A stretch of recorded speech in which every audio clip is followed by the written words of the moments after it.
అంటే అంబటి రాంబాబు గారికి అవగాహన ఉండి మాట్లాడుతున్నాడా? లేక మాట్లాడుతున్నాడా తెలియట్లేదు. హ్మ్. ఇప్పుడు కొన్ని కొన్ని ఎక్కడెక్కడ ఎలా మాట్లాడాలి? ఏం మాట్లాడాలి? ఇప్పుడు నారా చంద్రబాబు నాయుడు గారి గురించి మాట్లాడాడు. హ్మ్. సరే ఆ రోజున పరిస్థితులు, ఆ రోజున సెంట్రల్ గవర్నమెంట్ తీసుకున్న డెసిషన్‌తోనే అందరూ ఒకళ్ళు లేక ఇద్దరు అని చెప్పేసి ఆ రోజున అది ఉన్నది.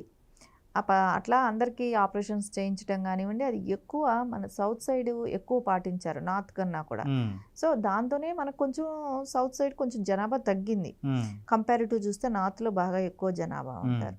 సరే అది కూడా అదే ఇప్పుడు అందరూ బాధపడుతున్నదేంటంటే, మనం రేపొద్దున ఎంపీ స్థానాలు, పార్లమెంటు స్థానాలు కూడా మనకు తగ్గిపోయే అవకాశం ఉంటదని కొన్ని రాష్ట్రాలు ఒప్పుకోకపోవటానికి కూడా అదో రీజన్. ఓకే. ఎందుకంటే జనాభా రీత్యా వచ్చి మనం తక్కువున్నాము. హ్మ్. నార్త్ సైడ్ ఎక్కువున్నారు. వాళ్ళ జనాభా ఎక్కువ. సో, వాళ్ళకి పార్లమెంటు స్థానాలు ఎక్కువొస్తాయి. మనకు తక్కువొస్తాయి. రేపొద్దున మన వాయిస్ అక్కడ వినిపించలేము అనేది కూడా ఒక చర్చ నడిచింది. హ్మ్. దాని మూలాన డీలిమిటేషన్‌కి ఒప్పుకోకపోవటానికి కూడా కొన్ని కారణాలున్నాయి. హ్మ్. అది. అంటే కొన్ని రాష్ట్రాలకు నష్టం జరుగుతదని చెప్పి.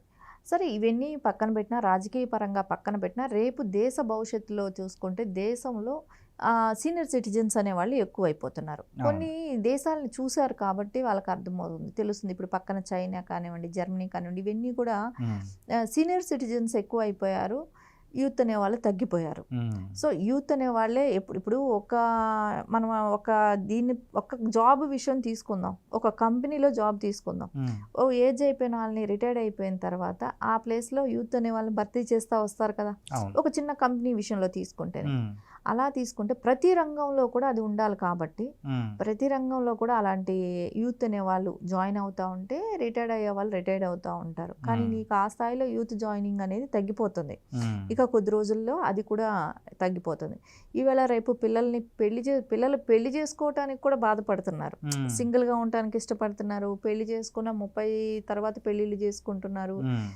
దాని తర్వాత పిల్లలు పుట్టట్లేదు కొంతమందికి. దానికి ట్రీట్మెంట్‌లకి తిరుగుతున్నారు. హ్మ్.